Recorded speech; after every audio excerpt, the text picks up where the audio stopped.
Three men jumped her the moment she stepped inside the gun store, one of them grabbing her by the arm hard enough to leave a bruise. "This one's ours," he said, loud enough for the whole street to hear. She didn't scream. She didn't run. 20 seconds later, all three of them were on the floor, and not one of them could explain what had just happened.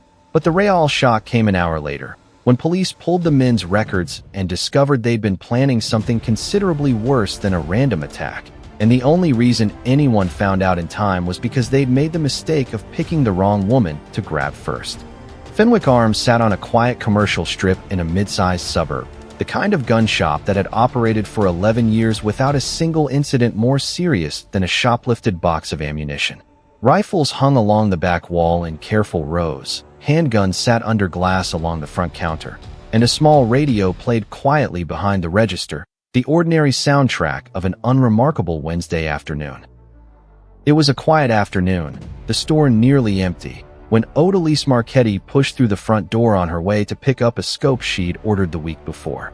She was in her mid-50s, unremarkable in appearance, wearing a plain windbreaker and carrying a small canvas bag, the kind of ordinary customer who drew no particular attention on any ordinary day.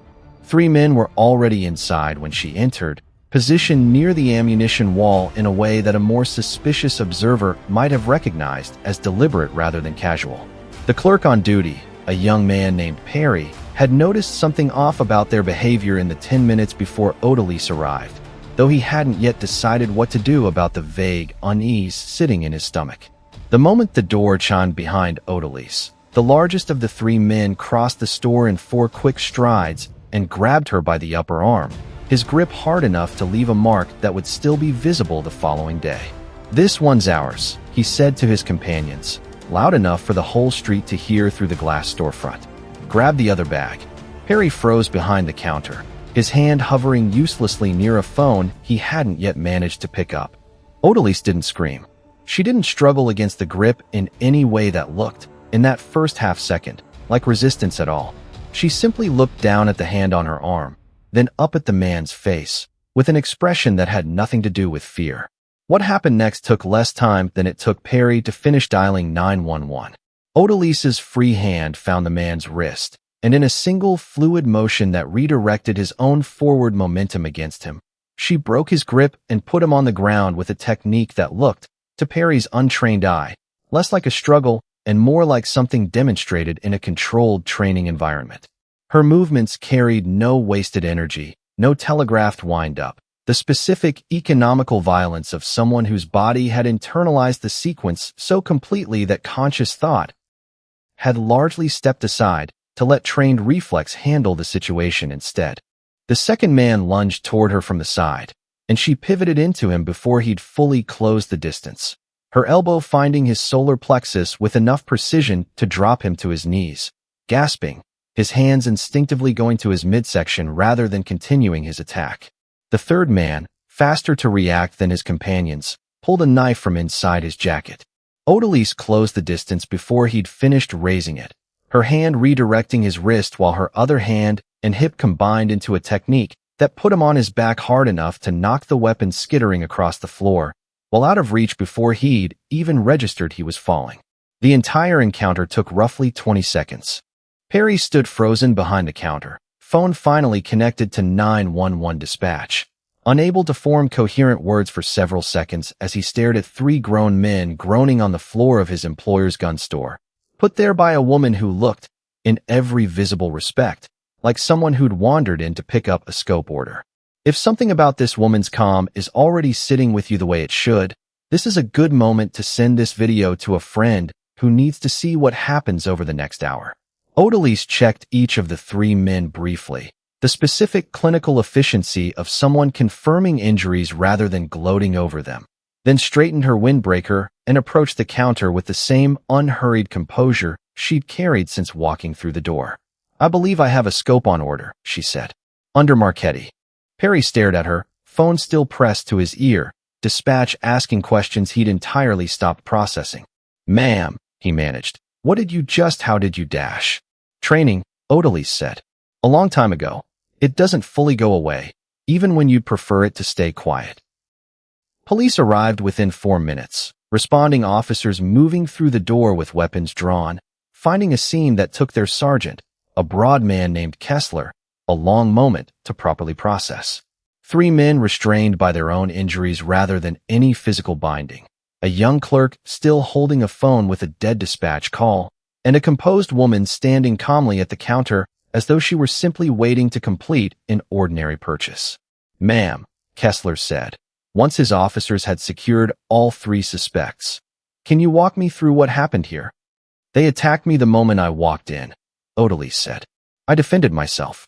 That's the entirety of what happened, as far as I'm concerned." Kessler studied the 3 groaning men, then looked back at Odalise with the specific measuring attention of an officer recognizing that something about this encounter didn't match the ordinary shape of a random assault.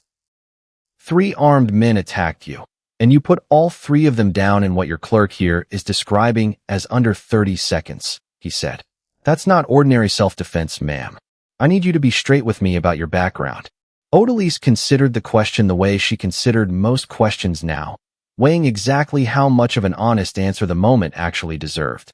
"I served for a number of years in a capacity I don't discuss in detail," she said. "The training doesn't disappear just because the service did." Kessler didn't press further immediately, though something in his expression suggested he wasn't fully satisfied with that answer, and events over the following hour were going to make satisfaction considerably more complicated to achieve. Subscribe. Actually, forget the formalities. Just stay with us, because what the detectives find in these 3 men's records over the next hour is the reason this ordinary Wednesday afternoon turns into something considerably larger than anyone standing in that gun store expected. The 3 suspects were transported to the county precinct, and Detective Priya Kessing, assigned to process the incident, ran their identifications through the standard databases as a matter of routine procedure, expecting to find the ordinary criminal histories associated with an opportunistic assault gone wrong. What she found instead made her set down her coffee and call her supervisor before she'd finished reading the 3rd file. All 3 men had recent connections to a case her department had been quietly building for the past 4 months, an organized theft ring targeting firearms retailers across 3 counties, systematically identifying stores with predictable staffing patterns and weak security, then executing coordinated robberies during low-traffic hours. The men arrested at Fenwick Arms weren't opportunistic attackers. They were casing the store for exactly this kind of operation, and Odalise Marchetti had walked into the middle of what should have been routine reconnaissance rather than an active robbery. "Why grab a random customer during a casing operation?" Priya's supervisor asked, reviewing the file over her shoulder. "That doesn't fit the pattern from the other locations." "It doesn't," Priya agreed. "Unless she wasn't actually random." She pulled Odalise Marchetti's own background check, expecting the same routine information most citizens generated, and found, instead, almost nothing. A driver's license issued 9 years earlier. Property records for a modest home 2 counties over. No employment history before that point. No military service record accessible through any standard database her clearance allowed her to search.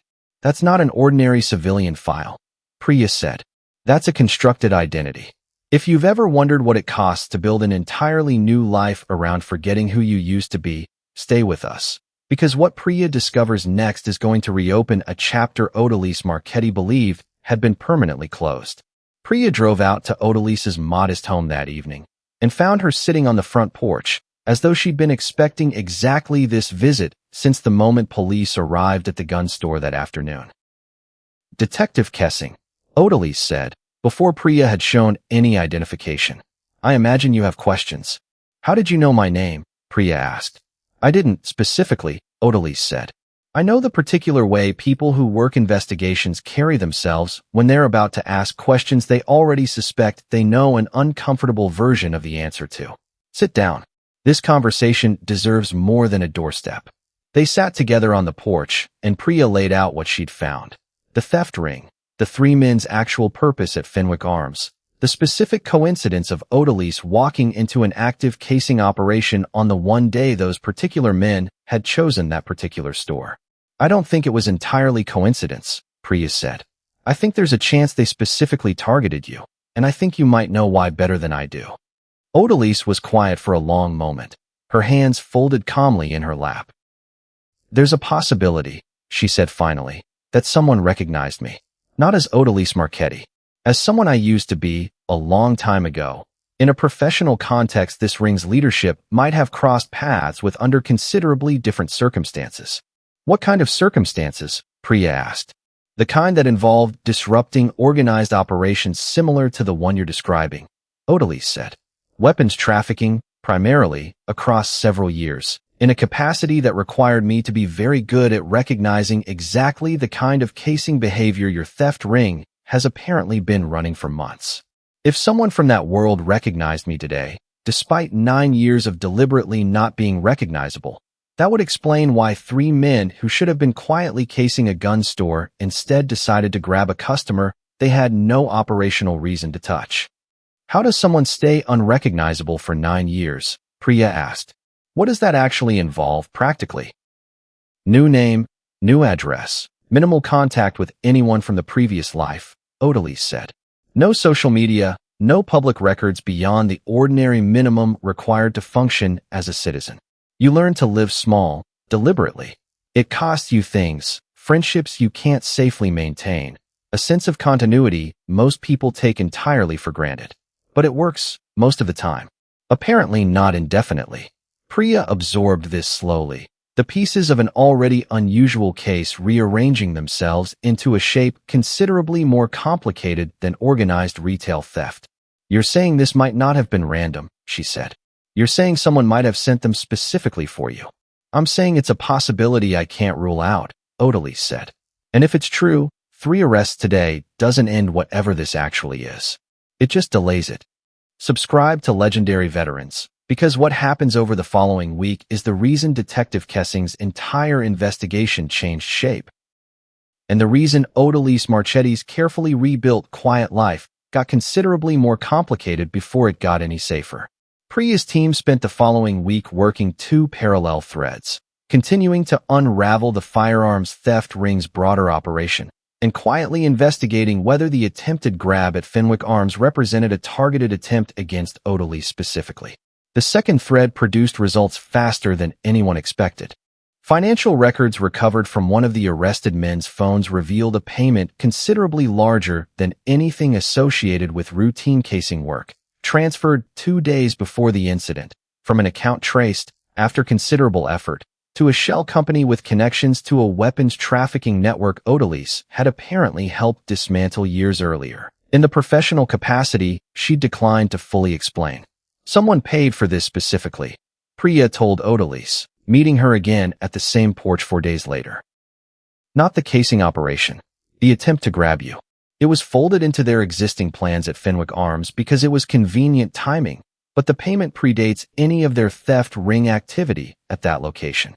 Odalise received this information with the same careful composure she'd carried through every conversation since the incident. Then someone from that old life found me, she said, and decided I was still worth the expense of removing. What do you want to do about that? Priya asked. I want to find out exactly who authorized that payment, Odalise said, before they have the chance to try a second time with people considerably more competent than 3 men who couldn't handle an unarmed woman in a gun store. Over the following days, Odalise worked alongside Priya's team in a capacity that remained carefully undefined on any official paperwork. Her knowledge of the trafficking network's old operational structure, accelerating an investigation that had stalled against exactly the kind of institutional firewall her own former service had once specialized in dismantling. She identified financial patterns, recognized operational signatures in the shell company structure, and provided context that transformed vague suspicion into an actionable case within days rather than the months it would otherwise have required.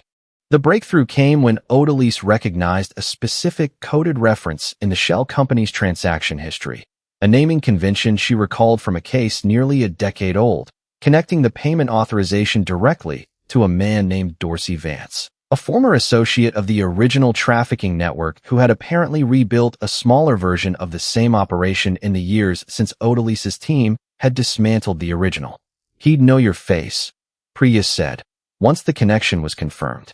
If he was part of the original network, he'd know considerably more than my face, Odalise said. He'd know exactly what I was capable of, which explains why he sent 3 men with knives instead of coming himself. Tell me about him, Priya said. Whatever you're comfortable sharing. It'll help us build the case faster than starting from nothing. Odalise was quiet for a moment, weighing the request. Vance was mid-level in the original network, she said. Not a leader, but someone with enough operational access to understand how the whole structure worked, which made him considerably more dangerous once the leadership above him was removed. He was arrested during the original operation, served a reduced sentence for cooperation, and was supposed to have been out of the business entirely by the time he was released. I'm not surprised to learn that wasn't true. Men like Vance rarely find anything else they're as good at. Would he recognize you on sight? After 9 years, Odalise said, probably not immediately. But if someone showed him a photograph, or if he encountered me in a context that jogged the right memory, yes. I imagine that's closer to what actually happened. Someone saw me somewhere, recognized enough to make a call, and Vance decided the risk of me still being active in some capacity was worth the cost of removing it. Federal agents, brought in once the case's scope became clear, executed a coordinated arrest 3 days later, taking Dorsey Vance into custody at a property 2 states away, alongside enough documentation to connect him not only to the payment authorizing the attempt on Odalise, but to a considerably larger reconstituted trafficking operation that had been quietly rebuilding for the better part of 3 years. If this story is hitting you the way it's hitting us, hit that like button, because what happens once Dorsey Vance is finally in custody is the reason Odalise Marchetti finally got to close a chapter she'd spent 9 years believing was already closed. Odalise wasn't present for the arrest, learning about its success the same way she'd learned about most developments over the preceding week and a half. A brief phone call from Priya delivering the essential facts without unnecessary elaboration. We got him, Priya said. Full documentation, enough to connect him to everything. This doesn't happen without what you recognized in that shell company structure. It doesn't happen without your team already doing the groundwork to notice the payment discrepancy in the first place, Odalise said. I just recognized a pattern I'd seen before.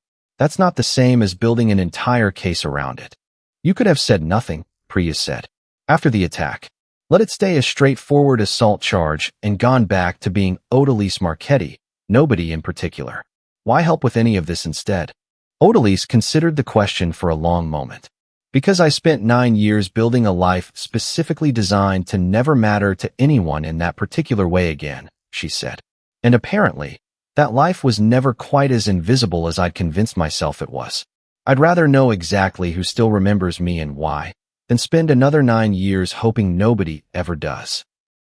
Perry, the young clerk who'd watched the entire original encounter unfold from behind the Fenwick Arms counter, came by Odalise's house unannounced 2 weeks later, awkwardly holding the scope she'd originally come in to collect, delivery of which had gotten entirely lost in the chaos of that Wednesday afternoon.